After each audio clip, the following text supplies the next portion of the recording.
Hello students, आज हम अपना नया टॉपिक चालू करेंगे जो होगा हमारा component of vector. Component of vector पढ़ने के पहले हमें थोड़ा सा यूनिट वेक्टर जो हम पढ़ चुके हैं उसको रिवाइज करेंगे और एक पोजीशन वेक्टर नाम के टॉपिक को क्या करेंगे देखेंगे। ठीक है, तो सबसे पहले हम क्या देखेंगे, पोजीशन वेक्टर। ठीक है, तो हमारे पास क्या है, पोजीशन वेक्टर। ध्यान देंगे, पोजीशन वेक्टर, ये वर्ड जो पोजीशन जो है ये ध्यान रखना, ये जो बिलोंग करता है ये किसी कार्टेशियन प्लेन में, कार्टेशियन प्लेन आपको अच्छे से समझता है, एक्स वाई प्लेन हम उसे कह सकते हैं, समझ पा रहे ना, एक्स वाई प्लेन। तो now look, this is our X Y plane. ध्यान दीजिएगा, इसे हम कार्टेशियन प्लेन कहते हैं। जब आप मोशन पढ़ेंगे तो उसमें कार्टेशियन प्लेन या कोऑर्डिनेट सिस्टम, जिसे हम रेफरेंस ऑफ फ्रेम या फ्रेम ऑफ रेफरेंस जो भी आप बोलना चाहो बोलते हैं, जिसमें हम अपनी मोशन की स्टडी करते हैं। मोशन की स्टडी में हम क्या करते हैं, उसकी पोजीशन के बारे में, उसकी वेलोसिटी, डिस्प्लेसमेंट, एक्सेलरेशन, लगने वाले फोर्स, इन सारे कंपोनेंट की स्टडी करते हैं। उसे हम फ्रेम ऑफ रेफरेंस भी कहते हैं, हम इसे बाद में देखेंगे। यहाँ पर हम इसे कार्टेशियन प्लेन के बारे में बात कर रहे हैं। ठीक है, मान लेते हैं इस कार्टेशियन प्लेन में कोई एक पॉइंट होगा यहाँ कहीं, ठीक है ना। तो मैं क्या करता हूँ, एक पॉइंट यहाँ कहीं, ये वाला कोई पॉइंट है P, तो मैंने ये हमारा ओरिजिन कहलाता है, जिसके कोऑर्डिनेट्स कितने होते हैं, 0 0। ठीक है ना, इसे मैं O से डिनोट कर देता हूँ। तो इसके रिस्पेक्ट में इसकी पोजीशन क्या है, ठीक है ना, इसका एड्रेस क्या है, इस चीज़ या इसकी लोकेशन क्या है, इसको बताता है हमारा क्या, पोजीशन वेक्टर। तो मतलब पोजीशन वेक्टर क्या बताता है आपका, यदि सिंपल तरीके से कहा जाए तो कार्टेशियन प्लेन में या फिर कहीं पर भी उस पॉइंट की लोकेशन या उसके एड्रेस को बताता है हमारा क्या, position vector. Is that clear. अब उसकी पोजीशन अगर मैं बात करूं, ये एक्स वाई प्लेन है, ये कौन सा प्लेन है हमारा, एक्स वाई प्लेन है। तो एक्स वाई प्लेन में इस पॉइंट P की एक्स से क्या पोजीशन है और वाई से क्या पोजीशन है, इस पॉइंट को क्या किया जाएगा, यहाँ पर बताया जाएगा। समझ पा रहे हैं आप, इसे यहाँ पर हम क्या करेंगे, बताएंगे।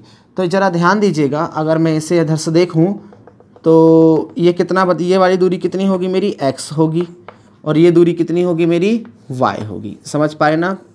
अगर मैं इसे बोलूँ x1 बोल दूँ तो ये y1 भी होगी। तो इसके जो कोऑर्डिनेट्स होंगे वो कितने होंगे, x1 और y1। Is that clear, it is simple thing. Is that clear. तो इस कार्टेशियन प्लेन में पॉइंट P की पोजीशन, पॉइंट P का एड्रेस कितना है, x1 y1।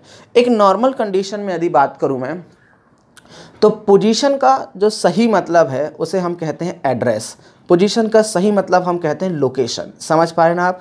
मान लीजिए अगर आप किसी क्लास में एंटर करते हैं और अगर आप किसी बच्चे के बारे में बताना चाहते हैं जिसके बारे में नाम आपको पता नहीं है, तो अगर आप कंप्लेन करना चाहते हैं, उसके बारे में कुछ बताना चाहते हैं, इन्फॉर्म करना चाहते हैं, तो आप क्या बताएंगे कि क्लास में एंटर करते समय दूसरी रो का तीसरा बच्चा जो है, दूसरी रो का तीसरा बच्चा जो है वो क्या कर रहा है, बात कर रहा है, या फिर वो बच्चा क्या कर रहा है, पढ़ने में अच्छा है, आप जो ही बताओगे तो वहाँ पर जाएगा, दूसरी रो का तीसरे बच्चे को देखेंगे, ऑटोमेटिकली क्या हो जाएगा, हमें समझ में आ जाएगा कि किस बारे में हम बात कर रहे हैं। तो इसी तरीके का कंसेप्ट हमारा कौन सा देता है, ये पोजीशन वेक्टर देता है। समझ पाए ना। तो पॉइंट मतलब कोई ऑब्जेक्ट जो है मोशन कर रहा है, तो वो जब पॉइंट P पर पहुँचा होगा तो उस पॉइंट P पर उसकी पोजीशन ही है। ध्यान रखिएगा एक और चीज़, ऑब्जेक्ट की पोजीशन नहीं होती, वो जब मोशन करता है या कहीं जाता है तो जिस पॉइंट पर होता है उस पॉइंट की पोजीशन होती है। Is that clear. जैसे मान लीजिए हम अपनी बात करें तो हमारी कोई पोजीशन नहीं होती। हम अगर मान लीजिए यहाँ पर खड़े हैं तो इस जगह का एड्रेस क्या है, आप अपने घर गए तो आपके घर का एड्रेस क्या है। Is that clear. So that is your position. Is that clear. So that is the main thing. अब मान लेते हैं ये और कोई ऑब्जेक्ट है, मतलब वही ऑब्जेक्ट है, मोशन करके कहाँ पर आ गया है, पॉइंट Q पर आ गया, जिसके कोऑर्डिनेट कितने हैं, x2 और y2 हैं। मेरी बात समझ में आ रहा है आपको। तो इस समय आप नाप सकते हैं, that will be your x2, is that clear, and that will be your y2। देखिए ध्यान से, ये क्या होगा आपका, y2 होगा। क्लियर। तो इसकी पोजीशन क्या हो गई, x2 y2। आप समझ पा रहे होंगे, बहुत अच्छे से आपने समझ लिया इसे। तो इसकी जो, इसे अगर मैं वेक्टर फॉर्म में बात करूं तो इसकी लोकेशन कहाँ से नापते हैं हम, विथ रिस्पेक्ट टू ओरिजिन नापते हैं। समझ में आ गया ना। तो पोजीशन को अगर वेक्टर में डिनोट करना है तो उसे पोजीशन वेक्टर कहेंगे हम। तो हम कह सकते हैं कि ऐसा वेक्टर जो किसी ऑब्जेक्ट की पोजीशन को रिप्रेजेंट करे, हम उसे पोजीशन वेक्टर कहते हैं। और इसके लिए उसका एक एंड जो है उस वेक्टर का ओरिजिन पर लाई करना चाहिए, यानी ओरिजिन पर होना चाहिए।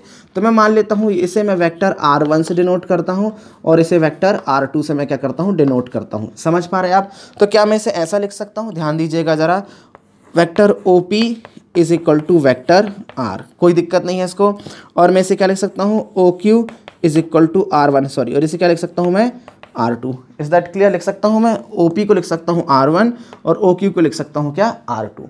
इसके पहले मैंने एक चीज़ और बताया था आपको, यूनिट वेक्टर का कंसेप्ट। ध्यान देना ज़रा, यूनिट वेक्टर मैं एक्सप्लेन कर चुका हूँ, लेकिन फिर भी मैं आपको इसके बारे में थोड़ा सा बता देता हूँ, ठीक है? यहाँ पर काम में आएगा। और अगला जो पोर्शन है हमारा कंपोनेंट ऑफ वेक्टर, उसमें ये दोनों लगने वाले हैं, इसी कारण हम इनकी क्या कर रहे हैं, एक बार रिवीजन टाइप का कर रहे हैं। यहाँ पर देखिएगा, यूनिट वेक्टर।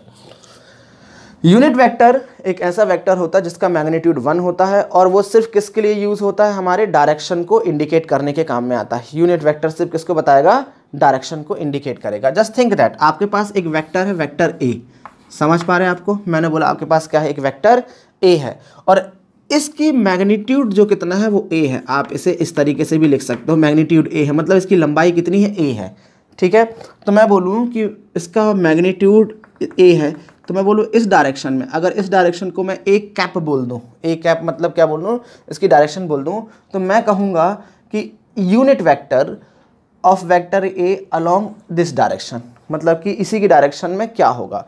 तो मैं क्या बोलूँगा, इसे लिखा क्या जाता है, इसे A cap is equal to A of modulus of A, या आप ऐसा भी लिख सकते हो A अपॉन A। ये हमारा यूनिट वेक्टर क्या होगा बता देगा, मतलब कि इस डायरेक्शन में यूनिट वेक्टर ये होगा, या मैं बोल सकता हूँ वेक्टर A की डायरेक्शन इस तरफ होगी। ये हमारा क्या करता है, नॉर्मल सा यूनिट वेक्टर बताता है। एक्चुअल में जो वेक्टर क्वांटिटी है, ध्यान देना, वेक्टर क्वांटिटी जो है A, ये दो चीज़ से मिलकर बनी होती है, मैग्नीट्यूड से और डायरेक्शन से। किससे मिलकर बनी होती है, मैग्नीट्यूड और डायरेक्शन से। तो वेक्टर A एक वेक्टर क्वांटिटी है जिसमें मैग्नीट्यूड और डायरेक्शन दोनों है। अगर मैं इसमें इस वेक्टर में इसी के मैग्नीट्यूड का डिवाइडेशन कर दूं तो मेरे को क्या मिलेगी, सिर्फ डायरेक्शन मिलेगी, और वही क्या है हमारा unit vector. Is that clear? अगर मैं बात करूं कि ये हमारा वेक्टर B है, ठीक है ना, ये हमारा क्या है, वेक्टर B है, तो इसकी डायरेक्शन में यदि मेरे को क्या निकालना है, यूनिट वेक्टर निकालना है, तो किस डायरेक्शन में भाई, इसी डायरेक्शन में निकालने के लिए बोला जा रहा होगा आपको। ये क्या है, इस डायरेक्शन में मान लेते हैं वेक्टर B डायरेक्शन हो, या सॉरी B कैप डायरेक्शन हो, तो मैं बोलूँगा इस डायरेक्शन में आप इसका क्या निकालिए, यूनिट वेक्टर निकालिए। तो आप क्या करेंगे, B cap is equal to B upon modulus of B। Is that clear? तो ये क्या है, हमारे पास नॉर्मल सा तरीका है यूनिट वेक्टर का। अगर मैं इस पॉइंट की बात करूं, इस पॉइंट को समझिएगा ध्यान से, ये पॉइंट जो है किस डायरेक्शन में जा रहा है, मतलब ये पॉइंट जो है XY प्लेन में प्रेजेंट है। तो नॉर्मल केस में से x और y लिखा जा सकता है कार्टेशियन सिस्टम में, पर यदि आप वेक्टर क्वांटिटी में बात करें कि वेक्टर में डिनोट करें इसे, तो अगर मैं x एक्सिस का यूनिट वेक्टर कितना मान लूँ, i कैप मान लूँ, और y एक्सिस का यूनिट वेक्टर क्या मान लूँ, j कैप मान लूँ। मतलब ये है कि x एक्सिस की डायरेक्शन को डिनोट करने के लिए मैं i कैप ले लेता हूँ, और y डायरेक्शन को डिनोट करने के लिए मैं j कैप ले लेता हूँ। तब मैं इसे जो लिखना चाहूँगा वो मेरा कितना होगा, यहाँ पर देखिएगा, इसे मैं लिख सकता हूँ r1 को x1 i cap plus y1 j cap. Is that clear? ये पॉइंट P का पोजीशन हो गया वेक्टर के फॉर्म में, और यहाँ पर कितना होगा, x2 i cap plus y2 j cap. बहुत ही सिंपल तरीके का क्या हो गया, हमारा ये कंसेप्ट आ गया। समझ पा रहे हैं ना? अब आप एक बात ध्यान से देखिएगा ज़रा, इस डायग्राम में ये पॉइंट P जो है दैट इज़ इनिशियल पोजीशन, हमारे लिए अभी हमारी ये कौन सी है, इनिशियल पोजीशन है। समझ पा रहे होंगे आप? और ये Q जो है that is our final position. कौन सी पोजीशन है हमारी, फाइनल पोजीशन है। आप थोड़ा सा विचार करिएगा और समझिएगा। तो the shortest distance between the initial position and final position is known as displacement. बहुत अच्छे से आप इसे जानते हैं। तो ये हमारा क्या हो जाएगा, डिस्प्लेसमेंट हो जाएगा। ये क्या हो जाएगा, हमारा डिस्प्लेसमेंट हो जाएगा। इसे हम काइनेमेटिक्स में बहुत डिटेल में पढ़ेंगे, और मैं मान लेता हूँ इसे क्या बोलता हूँ, डेल्टा आर से इसे रिप्रेजेंट कर देता हूँ। मैं इसे क्या कर देता हूँ, डेल्टा आर से रिप्रेजेंट करता हूँ। तो डेल्टा आर से रिप्रेजेंट करने के बाद अब आप यहाँ समझिएगा, तो मैं इसे क्या लिख सकता हूँ, डिस्प्लेसमेंट की मैं बात करूँ, डिस्प्लेसमेंट की क्या लिखूँगा, P Q, vector of P Q. तो पी इनिशियल है और क्यू क्या है, फाइनल है। पी इनिशियल है, क्यू फाइनल है। तो एक्चुअल में अगर मैं बात करूं डिस्प्लेसमेंट की, डिस्प्लेसमेंट की बात करूं तो क्या बोलूँगा मैं, final position minus initial position. इसे आप ध्यान रखिएगा जब तक आप जिंदा हो, ठीक है ना। फाइनल पोजीशन और फिजिक्स से संबंध बना करके रखे हो तब तक आपको ये याद रखना है। तो क्या होगा, डिस्प्लेसमेंट की बात करूं तो क्या होगा, final position minus initial position, या फिर मैं इसे बोल सकता हूं चेंज इन पोजीशन। क्या बोल सकता हूं मैं इसे, चेंज इन पोजीशन, समझिएगा। तो यहाँ पर ध्यान देना, तो मैं बोलूँ final position minus initial position, तो मैं इसे लिख सकता हूँ जैसे यहाँ पर यदि मैं डिनोट करूँ इसे डेल्टा आर, चेंज है कि नहीं है, तो इसे क्या रख सकता हूँ, R2 माइनस R1। अब R2 क्या है, R2 क्या है, OQ minus OP, OQ minus OP। Is that clear. ये हमारा क्या है, नॉर्मल सा सिचुएशन है। मतलब कि अगर ये PQ लिखा हुआ है, ये क्या लिखा है PQ, तो आप क्या करेंगे, Q से P को सब्सट्रैक्ट करेंगे, तो क्या डालेंगे आप, OQ माइनस OP। समझ पा रहे हैं ना, इस तरीके से आप इसे रिप्रेजेंट करेंगे। और अगर मैं इसे और अलग तरीके से समझाना चाहूँ यहाँ पर, देखिए अगर मैं बोल देता हूँ इसे कि AB जो है, अगर उसको इस फॉर्म में लिखने को मैं आपसे बोलूँ तो आप इसे क्या लिखेंगे, O के रिस्पेक्ट में OB माइनस OA। समझ पा रहे हैं आप मैं क्या बोल रहा हूँ। अगर मैं बोलूँ यहाँ से कि XY है, क्या है XY, तो आप क्या लिखेंगे इसे OX माइनस ना OY माइनस OX। मतलब कि ये जो है आपका, ये दोनों फाइनल वाले हैं, ये कैसे हैं, दोनों फाइनल हैं, और ये दोनों कैसे हैं, इनिशियल हैं, इन दोनों में। Is that clear what exactly I want to tell. So you can write this into this form, this into this form. पर अगर मैं ऐसे बोलूँ आपसे कि इसे रिप्रेजेंट करो, R2 माइनस R1 को ग्राफिकली रिप्रेजेंट करो, तो ये जो क्वांटिटी है दैट इज R1। पर मैं बोलूँ R1 कैसा चाहिए आपको, नेगेटिव चाहिए, तो मैं आपको सब्ट्रैक्शन ऑफ वेक्टर समझा चुका हूँ। सब्ट्रैक्शन ऑफ वेक्टर क्या कर चुका हूँ, समझा चुका हूँ। तो आप यहाँ पर देखिएगा इसे कैसे डिनोट करेंगे, इसको जस्ट उल्टा करो और यहाँ से आप इसे क्या कर दो, फिट कर दो ऐसा। देखिए डायग्राम थोड़ा ओवरलेप हो जाएगा पर आपको समझ में आ जाएगा। ये समझ रहे हैं आपको, ये क्या हो जाएगा, ये वाइट वाली लाइन जो है that is negative of R1। Subtraction of vector मैं आपको समझा चुका हूँ। तो ये जो लाइन होगी ये भी क्या करेगी, आपकी डिस्प्लेसमेंट को समझाएगी। मतलब कि ये समझाएगी किसको, डेल्टा आर को। ठीक है, अगर आपको ये चीज़ समझ में नहीं आ रही है तो आप मेरा सब्ट्रैक्शन ऑफ वेक्टर का लेक्चर देखिएगा, वीडियो देखिएगा, आपको एक क्लियर हो जाएगा। तो that means in this form you can evaluate the displacement vector, position vector you know very well what is the meaning of that one. Now with the help of that one you can represent the displacement vector, that is the unit vector. Is that clear? I think all the concepts are clear to you. So now we are ready to study the component of the vector. आप इसे note करिए, फिर हम आगे बढ़ेंगे। अब हम component of vector के बारे में स्टडी करेंगे, जरा ध्यान दीजिएगा।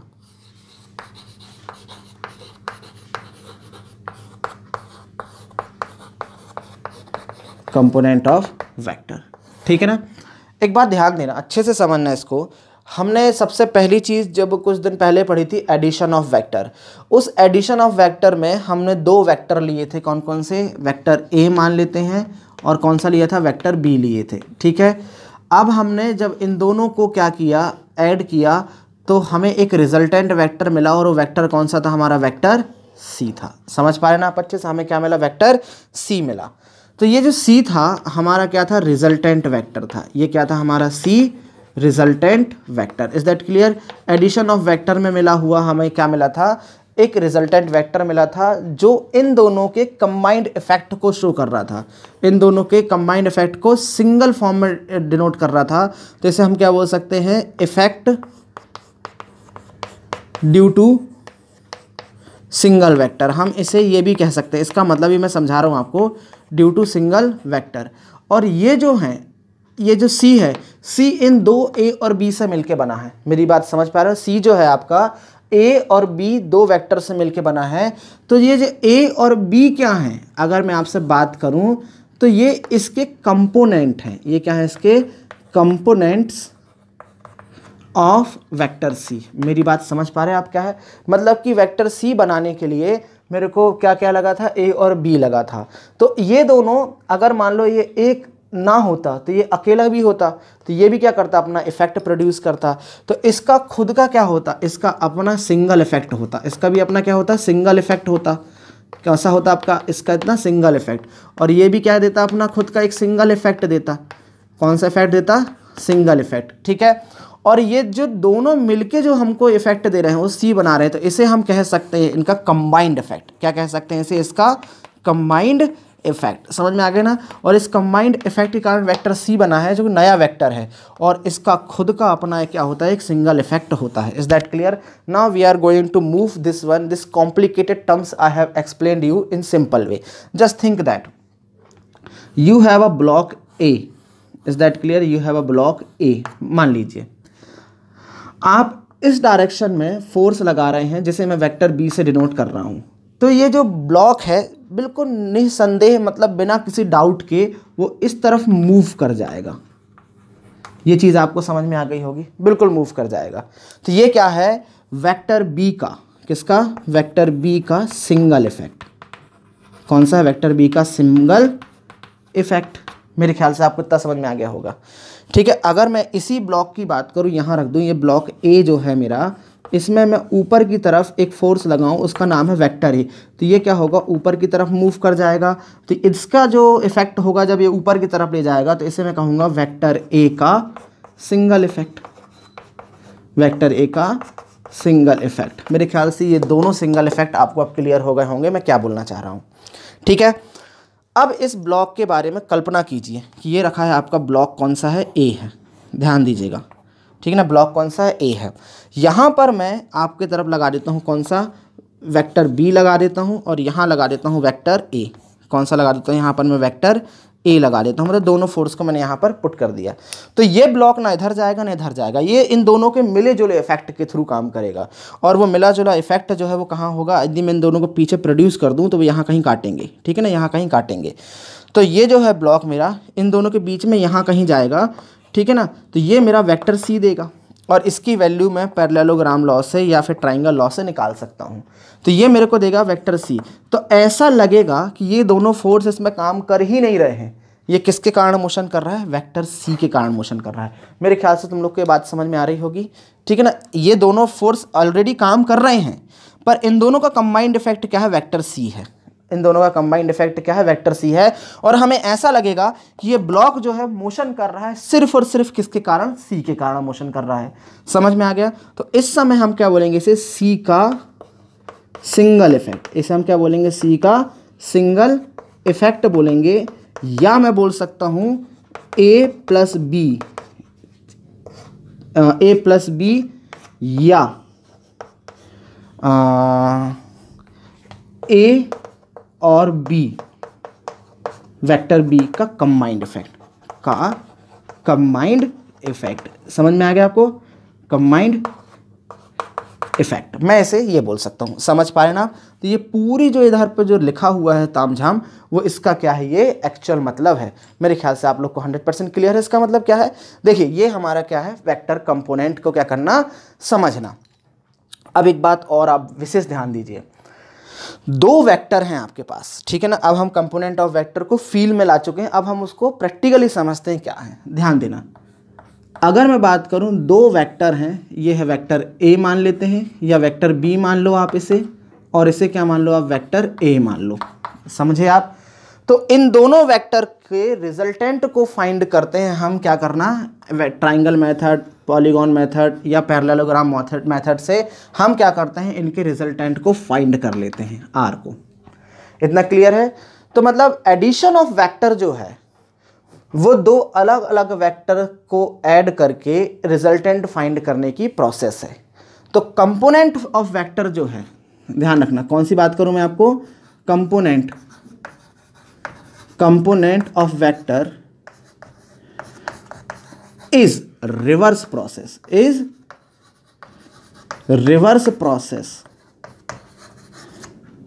Of finding the resultant vector. मतलब एक तरीका ये है कि कंपोनेंट ऑफ वेक्टर रिजल्टेंट का अपोजिट प्रोसेस, मतलब रिजल्टेंट फाइंड करने के लिए हम क्या करते हैं? दो वेक्टर को एक साथ मिला करके आर बना लेते हैं। समझ में आ गया ना?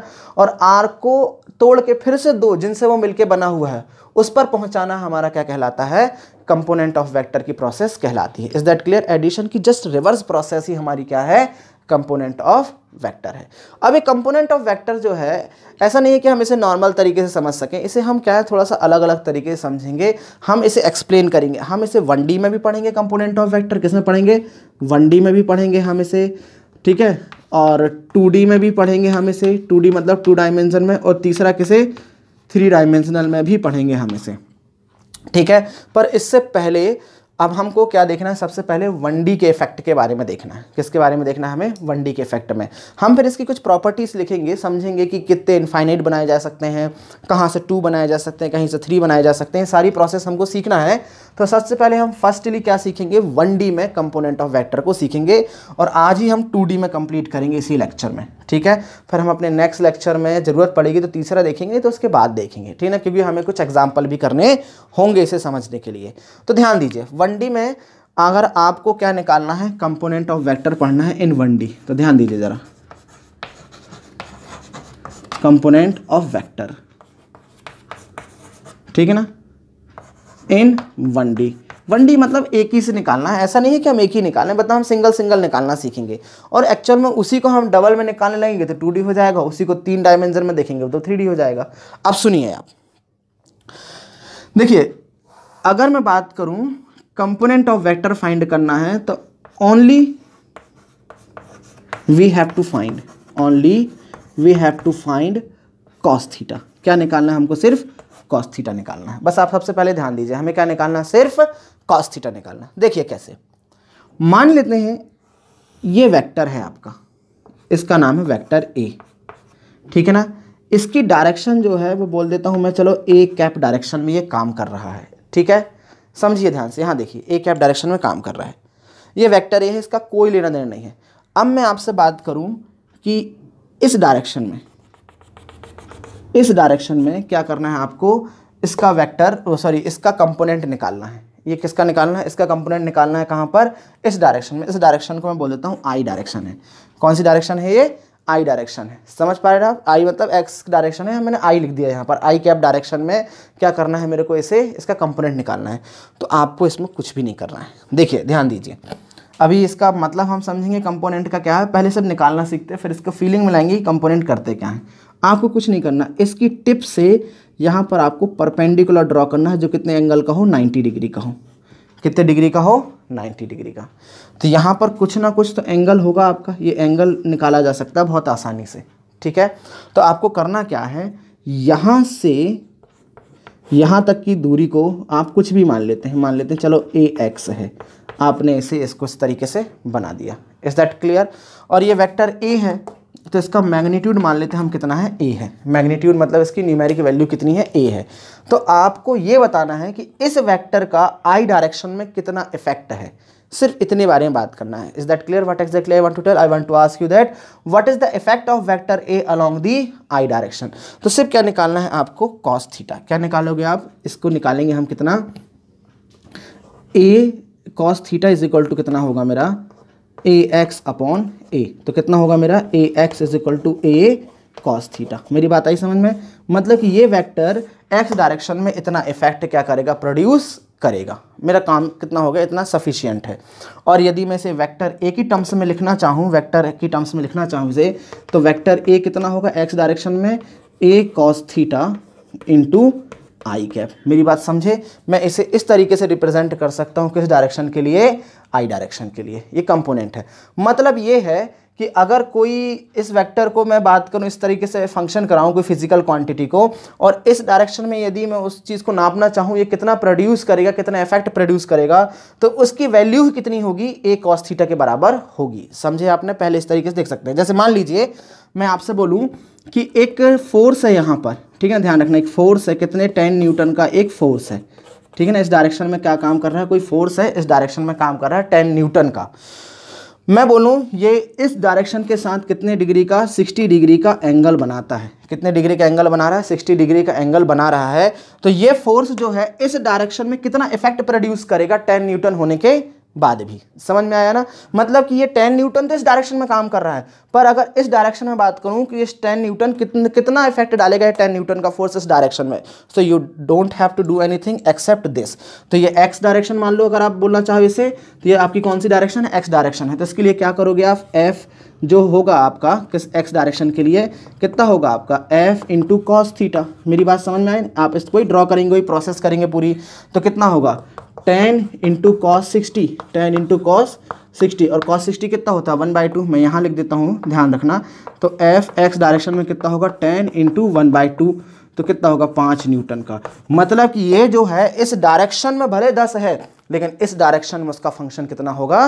5 न्यूटन का। ये हमारा एग्जैक्ट मतलब है किस चीज़ का? किसी भी कंपोनेंट को सिंगल तरीके से पढ़ने का। ठीक है ना? आप इसे नोट करिए, फिर मैं आगे थोड़ा सा और जंप करता हूँ और पढ़ाता हूँ आपको। ध्यान दीजिए, एक वेक्टर है हमारे पास कुछ इस तरीके से। ठीक है, इसे मैं बोल देता हूँ ये मेरा वेक्टर ए है, जिसका मैग्नीट्यूड कितना है? ए है। समझ पा रहे हैं आप? तो देखिए, अब मैं आपको एक बात समझाता हूँ। जैसे मैं कहूँ आपसे कि इस डायरेक्शन में, किस डायरेक्शन में?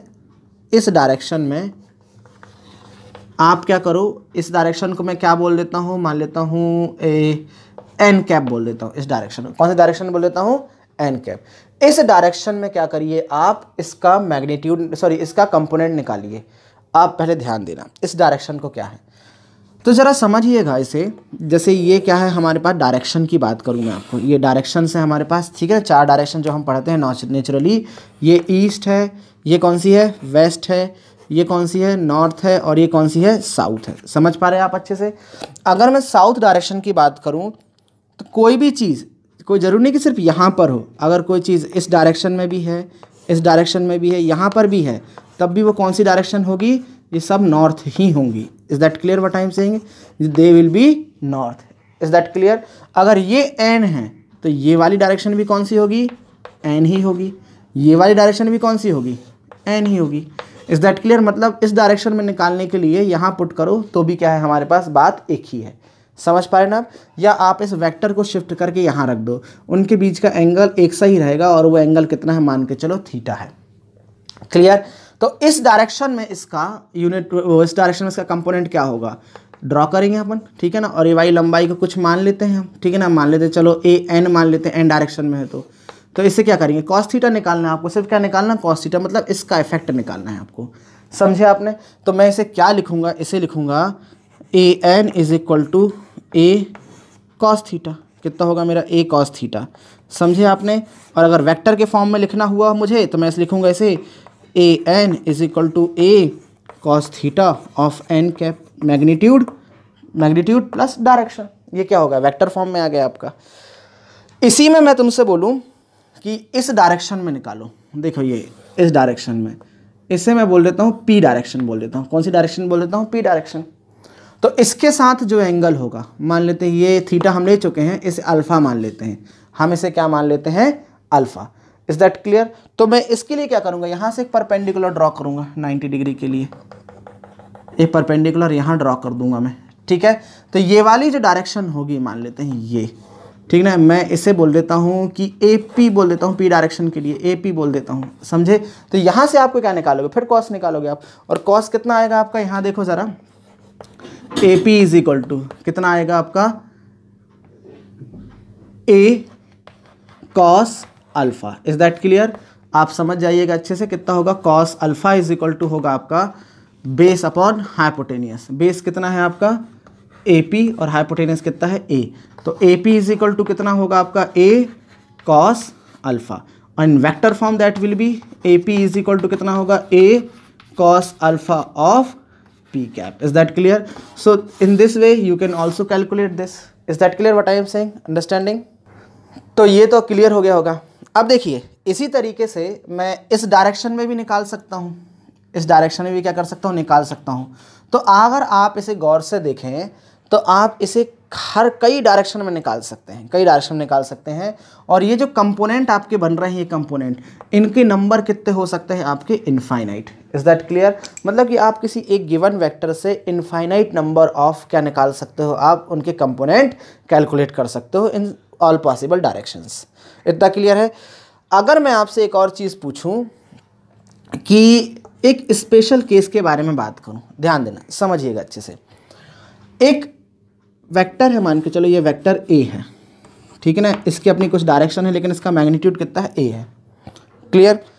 अगर इसे मैं बोलूं कि इस डायरेक्शन में ठीक है, आपको क्या निकालना है, कंपोनेंट निकालना है, और ये एंगल कितना है, थीटा है, समझे।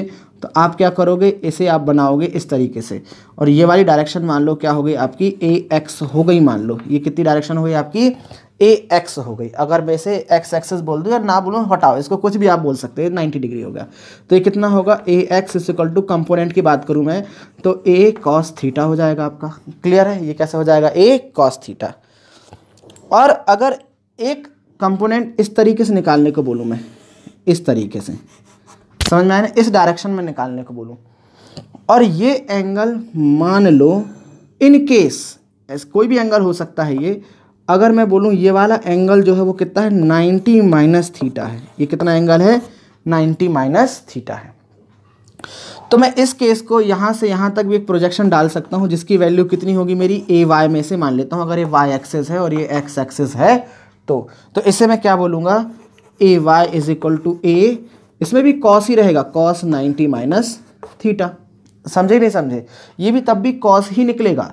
तो हम इसे लिख देते हैं ए साइन थीटा। मेरी बात समझ में आ रहा है कि मैं कैसे लिख देता हूँ, ए साइन थीटा, समझे आपने, ये इस तरीके से। और ये ऐसा कब संभव हो कि जब इन दोनों के बीच का एंगल कितना हो, 90 डिग्री, इन दोनों के बीच का एंगल कितना हो, 90 डिग्री।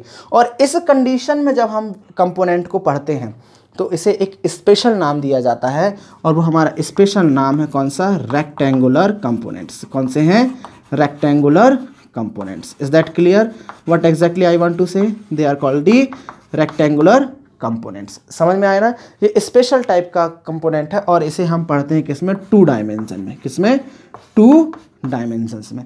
अब हमारा मेन फंडा क्या है, इसको पढ़ना है, कंपोनेंट्स इन 2 डायमेंशन। तो 2 डायमेंशन में कंपोनेंट पढ़ने के लिए आपको इस तरीके की प्रोसेस को क्या करना रहता है, अपनाना रहता है। लेकिन इससे पहले मैं आपको इसके लिए कुछ बेसिक टर्म्स समझा देता हूँ, जरा समझिएगा। देखिए, सबसे पहले कार्टेशियन कोऑर्डिनेट के बारे में अगर आप बात करें तो ये हमारे 4 कार्टेशियन कोऑर्डिनेट हो जाते हैं, ठीक है ना, जहाँ पर दोनों, चाहे एक्स और वाई दोनों इस तरफ क्या होंगे, पॉजिटिव होंगे। यहाँ पर एक्स नेगेटिव होगा पर वाई कैसा होगा, पॉजिटिव होगा, समझ पा रहे ना आप। जहाँ पर पहला वाला जो है वो एक्स को डिनोट करेगा और दूसरा वाला किसको करेगा, डिनोट वाई को। इस तीसरे का कोऑर्डिनेट में दोनों कैसे होंगे, नेगेटिव होंगे, और इस चौथे वाले में एक्स तो पॉजिटिव होगा लेकिन वाई कैसा होगा, नेगेटिव होगा। आप इसे ध्यान रखिएगा, ठीक है ना। पहले इस तरीके से हम इसको पढ़ेंगे। अब इसका दूसरा जो पार्ट है, इस दूसरे पार्ट में ज़रा ध्यान दीजिएगा। मान लेते हैं ये हमारा क्या है, ये एक्स वाई प्लेन है हमारे पास, ये एक्स है, ये वाई है, ये माइनस एक्स है और ये माइनस वाई है। इसे बार बार लिखूंगा नहीं, मैं आप समझाता हूँ। अगर मैं आपसे बात करूँ कि find the component of A with Y axis या विथ एक्स एक्सिस, अगर मैं बात करूं इसको किससे निकालना है, एक्स एक्सिस से निकालना है। इसे किससे निकालना है, एक्स एक्सिस से। तो अगर मान लो ये हमारा वेक्टर है तो हम इसको एंगल जो लेंगे हम कहाँ से लेंगे, उसको एक्स एक्सिस से मेज़र करेंगे। और ये जो थीटा है, theta must be acute angle, must be acute angle. ध्यान रखना, ये कौन सा एंगल होगा आपका, एक्यूट एंगल ही होगा। समझ में आ गया ना। और आप उसे कहाँ से नापोगे, एक्स एक्सिस से नापोगे, ठीक है। अब मैं बात करूँ आपको किसको, अगर ये थर्ड केस की मैं बात करूँ आपसे कि विथ वाई एक्सिस से निकालना है आपको, किससे निकालना है, विथ वाई एक्सिस से। तो जो भी आपका वेक्टर होगा उसको आप कहाँ से देखोगे, आप इधर से चेक करोगे। किससे निकालोगे आप, थीटा कहाँ से अंडरस्टूड करोगे या कैलकुलेट करोगे, कहाँ से, वाई एक्सिस से। समझ पा रहे ना आप। तो इसमें दिया हुआ होगा आपको क्वेश्चन में कि वाई एक्सिस से निकालना है कि एक्स एक्सिस से निकालना है, तो आपको थीटा पुट करते आना चाहिए। अब ये कैसे पुट करना है ये हमको क्या करना है, सीखना है। और इसी चीज़ को हम क्या करेंगे, अब आगे की तरफ बढ़ाएंगे, ठीक है। आप इसे नोट करिए, फिर हम आगे देखते हैं। देखिए, अब हम स्पेशल केस रेक्टेंगुलर कंपोनेंट को क्या करेंगे, पढ़ेंगे, ठीक है। ध्यान दीजिएगा, बहुत बेसिकली अच्छे से समझिएगा इसे। ये जो अभी हम पढ़ने वाले हैं एक्चुअल में इसी का आपको क्या करना है, पूरी फिजिक्स में यूज़ करना है, रेक्टेंगुलर कंपोनेंट्स। हम इसे पढ़ेंगे, फिर इसे प्रभावी ढंग से या फिर एकदम एक्चुअल तरीके से इसे, इसका मतलब समझेंगे कि क्या है इसका मतलब, ठीक है ना। चलिए ध्यान दीजिए। मान लेते हैं रेक्टेंगुलर कंपोनेंट के लिए आपके पास दो एक्सिस है, कौन कौन से हैं, एक्स एक्सिस और वाई एक्सिस। समझिएगा यहाँ ये आपका कौन सा एक्सिस हो गया, एक्स एक्सिस, और ये कौन सा हो गया भाई आपका वाई एक्सिस। ठीक है, तो इसकी जो डायरेक्शन है, इसका यूनिट वेक्टर जो है हमने बता दिया आई कैप, और ये कौन सा हो गया हमारा जे कैप। अभी हम जब 3D में पढ़ेंगे तो एक और एक्सिस बनाएंगे और जिसमें हम क्या बोलेंगे, के कैप बोल देंगे। उसकी डायरेक्शन जेड डायरेक्शन का यूनिट वेक्टर क्या होगा हमारा, के कैप होगा। ठीक है, एक नॉर्मल तरीके से देखा जाए तो ये हमारा ओरिजिन है, ओरिजिन से कुछ दूरी पर यहाँ पर एक पॉइंट ए है, ठीक है ना, जो किसको, वेक्टर ए को रिप्रेजेंट कर रहा है ओरिजिन ओ से। ठीक है, मैं आपको बता चुका हूँ कि वेक्टर को पढ़ने के लिए, पोजीशन वेक्टर को पढ़ने के लिए उसका टेल जो है वो ओरिजिन में ही होना चाहिए। अब मेरे को इसके कंपोनेंट निकालना है। ठीक है ना, मैं मानता हूँ ये एक्स एक्सिस के साथ कितना थीटा एंगल बना रहा है, एक्स एक्सिस के साथ कितना थीटा एंगल ये बना रहा है। मेरे को इसके कंपोनेंट निकालना है along X axis, along Y axis, मतलब कि इस वेक्टर ए का जो इफेक्ट है वो एक्स एक्सिस में कितना होगा और वाई एक्सिस में कितना होगा। तो इसको कैलकुलेट करने के लिए मैं क्या करूँगा, इसमें से प्रोजेक्शन ड्रॉ डाल दूंगा। इसमें प्रोजेक्शन ए से एक्स एक्सिस पर मैंने डाल दिया ए एम, और वाई एक्सिस पर मैंने डाल दिया कौन सा, ए एन। समझ में आया, मैंने अपने हिसाब से ये प्रोजेक्शन डाल दिया। तो इसकी जो डिस्टेंस है मैंने मान लिया वो ए एक्स है ऑब्वियसली, और ये कितनी है भाई मेरी, ए वाई है। समझे आपने, ये कितनी है, ए एक्स है, और ये कितनी है, ए वाई है। मेरे ख्याल से कोई तकलीफ आपको नहीं होना चाहिए। तो इसकी डायरेक्शन ये है, इसकी डायरेक्शन ये है, तो ऑब्वियसली भाई ये भी डायरेक्शन ये वाली होगी, और ये अगर ये ए वाई है तो ये भी कितना होगा मेरा, ए वाई ही होगा। समझे आप लोगों ने, ये भी कितना होगा मेरा, ए वाई ही होगा। तो ध्यान देना, मेरे को इस ए का, वेक्टर ए का एक्स एक्सिस पर और वाई एक्सिस पर क्या निकालना, इफेक्ट निकालना है। तो मैं यहाँ पर ट्राइंगल लॉ लगा देता हूँ, किसमें, ओ एम ए में, in triangle, right angle triangle actual में, right angle triangle O M A में क्या होगा, by triangle law, by triangle law of vector addition. बहुत ध्यान से समझिएगा आपको, वेक्टर एडिशन।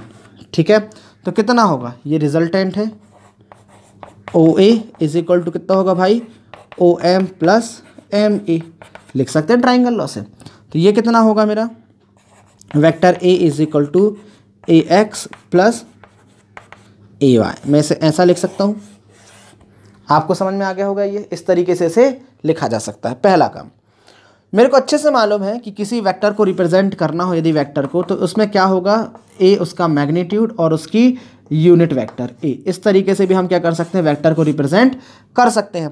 तो यहाँ पर यदि मैं ए एक्स को रिप्रेजेंट करना चाहूँ तो ए एक्स का मैग्नीट्यूड कितना होगा, ए एक्स, और इसकी डायरेक्शन कितनी है, आई कैप, और ए वाई को क्या लिखा जा सकता है यहाँ पर, इसका मैग्नीट्यूड मान लो ए वाई है और डायरेक्शन कितनी होगी, जे कैप। आप समझ में आ गया। तो मैं इसे एक तरीके से और लिख सकता हूँ कि vector A is equal to A X I cap A Y J cap. समझ पे आ रहा है आपको। ये किसमें, 2 डायमेंशनल में वेक्टर को रिप्रेजेंट करने का एक बहुत ही आसान सा तरीका हमें मिल गया। आप एक बात और समझिएगा, जब 3D आ जाएगा तो उसमें क्या लिखोगे, प्लस ए जेड, और आपको ऐड करना है। समझ में आ रहा ना, हम उसे करेंगे, लेकिन अभी आपको ये चीज़ तो समझ में आ रही होगी, आ रही है 100%। अब अगर मान लो वेक्टर ए एक्स एक्सिस के साथ थीटा एंगल बनाता है, तो हम इसे क्या लिख सकते हैं, देखिए इधर समझिएगा, मैं इसे क्या लिख सकता हूँ, cos theta is equal to लिख सकता हूँ बेस अपॉन हाइपोटेनियस, मतलब कि ओ एम अपॉन ओ ए।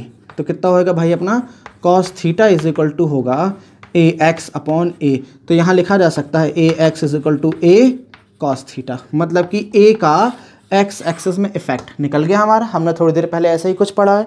अब इसको हम क्या निकालना चाहें, यहाँ से निकालना चाहें साइन थीटा, ठीक है ना। साइन थीटा यदि मैं निकालना चाहूँ तो कितना आएगा मेरा, परपेंडिकुलर अपॉन बेस, मतलब कि A perpendicular upon hypotenuse O A. तो कितना होगा मेरा sine theta is equal to कितना होगा भाई, ए वाई अपॉन ए, मतलब कि A Y is equal to कितना आएगा, ए साइन थीटा। हम इसे इस तरीके से भी क्या कर सकते हैं, एक्सप्लेन कर सकते हैं, अलग अलग कंपोनेंट हम निकाल सकते हैं। इसको यहाँ पर यदि मैं लिखना चाहूँ तो क्या मैं इसे ऐसा लिख सकता हूँ, now just see, now we can से,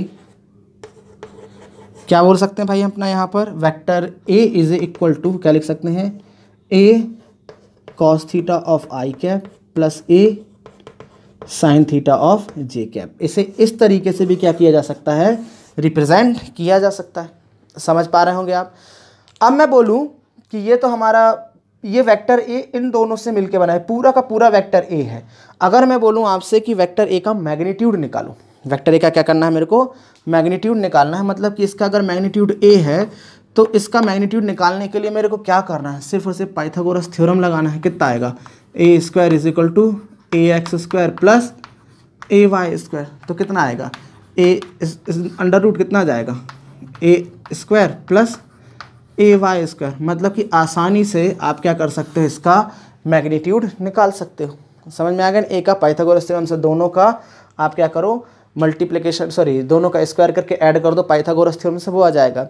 या फिर अगर आप इसे इक्वेशन नंबर 1 बोलो, इक्वेशन नंबर 2 बोलो, इन दोनों का स्क्वायर करके ऐड कर दो, तब भी बात वही आएगी आपकी, ठीक ना। इसी तरीके से आपको ये क्या हो जाएगा, मिल जाएगा। अगर मैं बोलूँ कि ये अगर आपके पास ये एंगल ना हो, सिर्फ क्या हो, ए एक्स और ए वाई आपको दिए हुए हों, तो मैं बोलूँ इसके बीच का एंगल निकालो या रिजल्टेंट वेक्टर की डायरेक्शन निकालो एक्स एक्सिस से या वाई एक्सिस से। तो एक्स एक्सिस से यदि निकालना हुआ तो मैं क्या बोलूँगा, इसकी डायरेक्शन मान लेते हैं tan theta is equal to कितना होगा, परपेंडिकुलर अपॉन बेस। परपेंडिकुलर कितना है, A Y upon A X. इस तरीके से क्या कर सकते हो आप, उसकी डायरेक्शन को भी निकाल सकते हो। टेन इनवर्स कितना होगा भाई अपना, ए वाई अपॉन ए एक्स। इस तरीके से आप क्या कर सकते हो, उसकी डायरेक्शन को भी डिटरमाइन कर सकते हो। तो ये पूरा का पूरा फंडा है आपको रेक्टेंगुलर कंपोनेंट यानी कि 2 डायमेंशनल कंपोनेंट को स्टडी करने का। समझ पा रहे हैं ना आप। अब मैं आपको इसके लिए क्या करता हूँ, एक छोटा सा न्यूमेरिकल करके समझाता हूँ कि इसका एक्चुअल मतलब क्या है। ठीक है, ज़रा समझिएगा, यहाँ पर ध्यान दीजिएगा। ये एक 2 डायमेंशनल कंस्ट्रक्शन की मैं बात करता हूँ। ये मेरा एक्स एक्सिस है और ये मेरा क्या है, वाई एक्सिस है। यहाँ पर मैंने फोर्स लगा दिया कितना, 10 न्यूटन का। ये मेरा फोर्स है, ठीक है ना। कितने न्यूटन का है, 10 न्यूटन का मैंने इस डायरेक्शन में फोर्स लगा दिया। वेक्टर क्वांटिटी है वो, तो सिर्फ मैं यहाँ पर मैग्नीट्यूड की बात कर रहा हूँ आपसे, ठीक है। ये इस समय पर यहाँ पर कितना मान लेता हूँ मैं, 37 डिग्री का एंगल बनाता है। कितने डिग्री का एंगल बनाता है, 37 का। ये कुछ और भी बना सकता है, लेकिन 37 लेने का कारण ये है क्योंकि ये बहुत आसानी से हमको प्योर वैल्यू दे देगा, ठीक है। तो मुझे बताना है ये कि ये इसके कंपोनेंट क्या हैं। देखिए ध्यान से, तो मेरे को ये बताना है 10 न्यूटन का इस डायरेक्शन में लगा रहा है, तो एक्स डायरेक्शन में कितने न्यूटन का फोर्स लग रहा होगा और वाई डायरेक्शन में कितने न्यूटन का फोर्स लग रहा होगा। ये अलग अलग तरीके से सोचने की प्रोबेबिलिटी या सोचने का तरीका हमें बताएगा क्या, ये वेक्टर का कंपोनेंट। समझ पा रहे हैं आप। मैंने बोल दिया 37 एंगल है, तो मैं यहाँ से ड्रॉ कर सकता हूँ, वैसे ज़रूरत तो नहीं है लेकिन फिर भी मैं आपको बता देता हूँ। तो इस डायरेक्शन में लगने वाले फोर्स को एफ वाई बोलूँगा और इस डायरेक्शन में लगने वाले फोर्स को एफ एक्स बोलूँगा। तो मेरे को निकालना है एफ एक्स कितना है और एफ वाई कितना है, मैग्नीट्यूड में निकालना। डायरेक्शन की तो हम बात पहले ही से कर रहे हैं कि एक्स एक्सिस में और वाई एक्सिस में। Is that clear? What exactly I want to tell, that is the main thing. तो ये एंगल कितना है हमारे पास, 37 डिग्री है, ठीक है। तो ये वाली साइड जो है हम बात कर लेते हैं इसमें। अगर मैं बात करूँ 1037 की बात करूँ मैं, तो कितना होता, 1037 होता भाई 3/4। कितना होता, 1037 होता 3/4। Is that clear? ये कैसी होती है, ट्रिग्नोमेट्री में मैं आपको एक्सप्लेन कर चुका हूँ, आप वहाँ जाकर के आराम से देख लीजिएगा। 37, 53 की जो वैल्यूज़ हैं वहाँ से आप बहुत अच्छे से कैलकुलेट कर पाएंगे। तो एक्स एक्सिस में निकालने के लिए हमारे पास फॉर्मूला है, किससे निकालेंगे हम, कॉस से, और वाई एक्सिस में क्या करेंगे, साइन से। एक बात ध्यान दीजिएगा, एक और तरीका मैं आपको समझाता हूँ, बहुत ही साधारण सा बेसिक तरीका, ऐसा 100% काम नहीं करता, लेकिन आप बोल सकते हो 99% केसेस में काम कर जाएगा। और 11th-12th में भी आप इसे देख सकते हो। जिसके साथ एंगल बनेगा, ध्यान रखना, उसे आपको कॉस लेना है, और जिसके साथ एंगल नहीं बन रहा है उसके साथ आपको क्या लेना है, साइन लेना है। एक तरीका और ये भी समझ सकते हो आप, ठीक है। तो इसके साथ एंगल बन रहा है एफ के साथ, तो एफ एक्स की जो वैल्यू होगी वो कितनी होगी, एफ कॉस थीटा, और इसकी वैल्यू कितनी हो जाएगी, आप एफ वाई की वैल्यू कितनी हो जाएगी, एफ साइन थीटा। समझ पा रहे हैं आप, कितनी हो जाएगी, एफ साइन थीटा। तो यहाँ पर यदि मैं बोलूँ कि साइन 37 कितना होगा, साइन 37, तो आप पाइथागोरस थ्योरम लगाएंगे इसमें, तो इसका हाइपोटेनस कितना जाएगा, 5, तो होगा साइन 37 3/5, और कॉस 37 कितना हो जाएगा भाई मेरा, 4/5। ये समझ पा रहे हैं ना आप। तो यहाँ पर मैं वैल्यू रखूँगा और निकालूंगा। देखो, तो एफ एक्स मेरे को मिलेगा कितना है, एफ की वैल्यू है 10, और कितनी है, साइन कॉस 37 है, कितना है, कॉस 37। तो कॉस 37 की वैल्यू कितनी होगी, 10, इसकी वैल्यू कितनी हो जाएगी, 4/5। 2, तो कितना आ जाएगा भाई 8 न्यूटन। अभी ध्यान दो, पहले मैं क्या बता रहा हूँ आपको, ये कितनी आ गई value, F X is equal to कितना आ गया 8 न्यूटन। अभी सिर्फ समझने का है, ध्यान देना, अभी हम फीलिंग में लाते हैं इसको। तो और अब एफ वाई की बात करूँ तो एफ वाई कितना हो जाएगा मेरा, एफ साइन थीटा, एम आई राइट। सो कितना होगा 10 साइन 37 बोले तो 3/5, तो कैंसिल 2, मतलब कि कितना होगा मेरा F Y is equal to कितना होगा भाई मेरा 6 न्यूटन। समझ पा रहे ना आप, ये मेरा क्या है, एक नॉर्मल सा कंसेप्ट है, समझिएगा। तो इस डायरेक्शन में अगर मान लो यहाँ पर कोई ऑब्जेक्ट रखा हुआ है जहाँ से आप लगा रहे हो, तो इस डायरेक्शन में कितना 8 न्यूटन का और इस डायरेक्शन में कितना 6 न्यूटन का फोर्स उस पर लग रहा होगा। समझ पा रहे ना आप। अगर मैं इसे अलग अलग तरीके से सोचूं, I am just forgetting about the F is equal to 10 newton वाला फोर्स, डिसअपियर कर दो। तो जब आप एक्स एक्सिस अकेले में सोचोगे तो जो ऑब्जेक्ट रखा होगा उसमें इस डायरेक्शन में 8 न्यूटन का फोर्स क्या हो रहा होगा, उसमें लग रहा होगा, और इस डायरेक्शन में अलग से 6 न्यूटन का फोर्स लग रहा होगा। और जब दोनों एक साथ फोर्स लग रहे हैं तब वो इस डायरेक्शन में 10 न्यूटन के फोर्स का इफेक्ट क्या कर रहा है, प्रोड्यूस कर रहा है। ये हमारा क्या होता है, कंपोनेंट का मतलब। समझ पा रहे हैं मैं क्या बोल रहा हूँ। अगेन लिसन दैट, अगर ये 10 न्यूटन का फोर्स लग रहा है इस डायरेक्शन में, तो इससे 37 डिग्री नीचे और 53 डिग्री ऊपर कितना फोर्स लग रहा होगा वाई एक्सिस में। बात वही, ये दोनों एक चीज़ हैं। तो इसमें लग रहा होगा कितना, एक्स एक्सिस में 8 न्यूटन का फोर्स, और ऊपर की तरफ क्या लग रहा होगा आपका 6 न्यूटन के फोर्स अलग अलग काम कर रहे हैं। यही चीज़ हमारा क्या है, नॉर्मल तरीके से कंसेप्ट है। यदि मैं इसे डिस्प्लेसमेंट ले लेता, और मैं बोलता कि यहाँ पर कितना है, कोई ऑब्जेक्ट यहाँ पर पहुँच गया है 10 मीटर, यहाँ पर पहुँच गया कितना 10 मीटर, तो उसकी पोजीशन बताओ। तो मैं आपको बताता कि एक्स एक्सिस में वो 8 मीटर आगे निकल चुका है और वाई एक्सिस में कितना 6 मीटर। Is that clear. आप दोनों को अलग अलग तरीके से विजुअलाइज कर सकते हैं और इसे समझ सकते हैं। तो ये हमारा बेसिक तरीका है किसको, रेक्टेंगुलर कंपोनेंट को या फिर कंपोनेंट को समझने का। अभी हम इसको क्या करेंगे, कुछ न्यूमेरिकल के थ्रू अगले लेक्चर में समझेंगे। तब तक आप इसे नोट करिए, ठीक है ना, और आप इसे समझिए।